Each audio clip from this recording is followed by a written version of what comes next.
Hi everyone, मेरा नाम Jessica Poonam Ali है।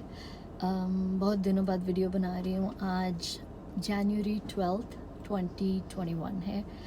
बहुत दिनों से मैं बहुत डीमोटिवेटेड थी, इतनी कोई ख़ास मोटिवेटेड नहीं थी। कुछ घरेलू मसरूफियात थी, मूविंग थी, इस चक्कर में थोड़ी फंसी हुई थी। बट होपफुली अब जो है मैं ज़्यादा वीडियोस बना पाऊँगी। I am planning on doing it once every week, तो इंशाल्लाह देखें शायद हो सके। अच्छा, आज जो छोटी सी बात है मेरे दिमाग में वो ये है, हमें अक्सर लोगों से बहुत शिकायत रहती है कि भाई वो झूठ बहुत बोलता है, वो झूठ बहुत बोलती है, झूठ बोलने के बारे में। हमें लगता है कि कुछ लोग जो हैं वो हमसे क्यों झूठ बोल रहे हैं, जैसे कि इवन फैमिली के अंदर भी, जैसे बच्चे माँ बाप से झूठ बोल देते हैं छोटी मोटी बातों में, या आपके सिबलिंग्स भी, आपके फ्रेंड्स भी अक्सर, और स्पेशली जो है आपके स्पाउसेस, आपके लाइफ पार्टनर, या आपकी स्पाउसेस इन एनी सेंस, आपकी जिसको आप पसंद करते हैं, कोई लड़की कोई लड़का, उन सबको एक दूसरे से शिकायत होती है कि तुमने झूठ क्यों बोल दिया मुझसे, और ऐसे क्यों किया, वैसे क्यों किया। सोचने के बाद जो मेरे दिमाग में है ना, वो ये है कि हमें सच सुनने का बहुत शौक़ है। हमें हम चाहते हैं कि अगला बंदा हमसे सच बोले, ठीक है, मगर क्या हम उसे वो पूरी आज़ादी, वो पूरा माहौल प्रोवाइड करते हैं कि वो सच बोले। अगर वो हमसे झूठ बोल रहा है तो शायद उसकी भी कोई वजह होगी। यानी कि अगर आपकी गर्लफ्रेंड है, आप उससे झूठ बोलते हैं, तो ज़ाहिर है आप ये नहीं चाहते कि आप उसका दिल दुखाएं, और वो आपसे लड़े, नाराज़ हो, वो आपसे कुछ कहे कि भाई ये क्यों किया और वो क्यों किया, और तुमने तो मेरा दिल दुखा दिया। और बच्चे जिस तरह माँ बाप से झूठ बोलते हैं, तो उनको ये डर होता है कि माँ बाप डांटेंगे, आगे से कुछ कहेंगे। और भी बहुत सीरियस सिनेरियोज भी आ जाते हैं, जैसे पेडोफाइल्स वगैरह हैं, या चाइल्ड मोलेस्टर्स हैं। वो बच्चों को इतना डरा देते हैं कि वो सच नहीं बोलते माँ बाप से, उनकी धमकी में आ जाते हैं, माँ बाप को सच नहीं बता पाते।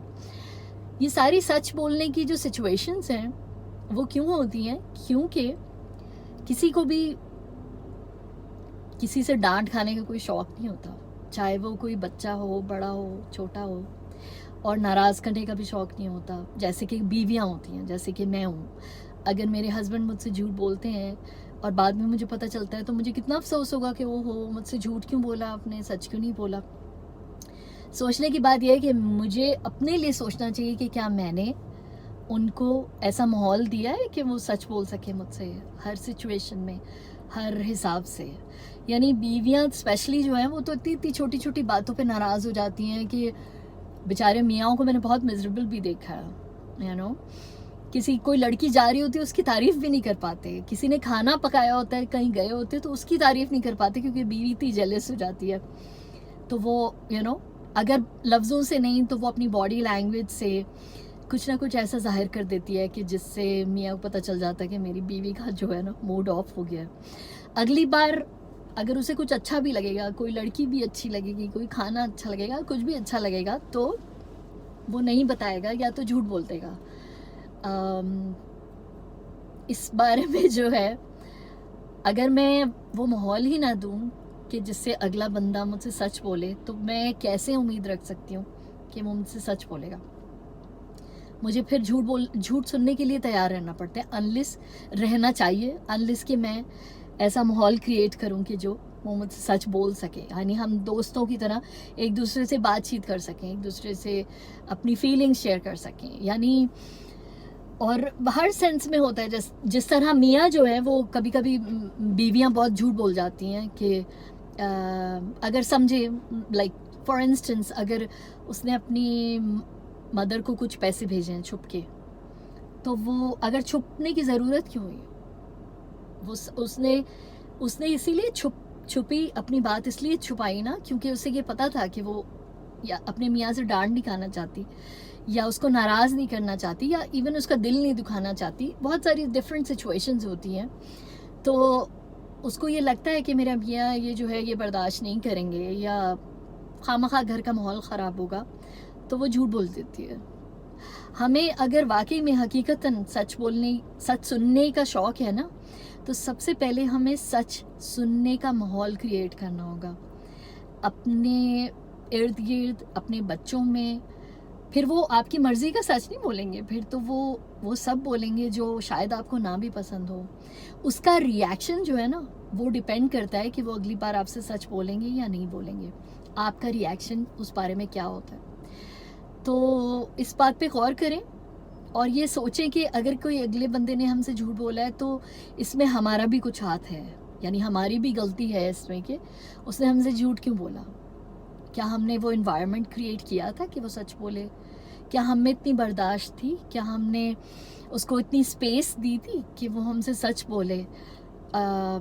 अगर नहीं तो फिर हम भी उस झूठ के हिस्सेदार हैं। हमें भी उस झूठ कि उतना ही बेसिकली अफसोस होना चाहिए, अपने ऊपर भी उतना ही हमें भी उस चीज़ को बुरा फील करना चाहिए अपने लिए भी कि हमने उसके लिए ये माहौल क्रिएट नहीं किया। बस यही छोटी सी सोच थी। और इसी के साथ एक मज़ेदार बात ये बताती हूँ कि मैं और मेरे हस्बैंड अगर मेरे हस्बैंड किसी की लड़की की तारीफ़ करते हैं तो मैं उनके साथ मिल के तारीफ़ करती हूँ। क्यों? कभी कभी अच्छा लगता है, कभी नहीं भी अच्छा लगता, मगर अगर मैं चिक चिक चिक करूँगी then how can I expect him to tell me the truth. ये एक छोटी सी मिसाल दी है मैंने, ठीक है, इसको लिटरल उस पर मत ले लिएगा फ़ौरन। तो बस इतनी सी बात थी। सोचें, देखें अगर आपको इसमें कुछ सच्चाई नज़र आती है अपनी ज़िंदगी में, अगर कुछ इस चीज़ में तब्दीली आप कर सकते हैं तो करें, मुझे बताएं कि इस बारे में आपका क्या ख़्याल है। ठीक है, टू वे कम्युनिकेशन जो है वो बहुत मज़ेदार होती है। अगर मैं ही सिर्फ बोलती रहती तो मुझे मज़ा नहीं आता। ठीक है, तो कमेंट करें, मुझे बताएं कि आपको किस तरह कैसी लगी ये बात। और thank you very much for listening. और अपने सब दोस्तों को have a very nice day. यहाँ तो अभी दोपहर ही है, 2:20-21 हुए हैं। तो have a very nice day and take care of each other and stay safe. अपना ख़्याल रखें, अपने इर्द गिर्द वालों का ख़्याल रखें, उनके एहसासात का ख़्याल रखें, उनके जज्बात का ख़्याल रखें, दिल मत दुखाएं किसी का भी। ठीक है, thank you so much, take care, bye bye.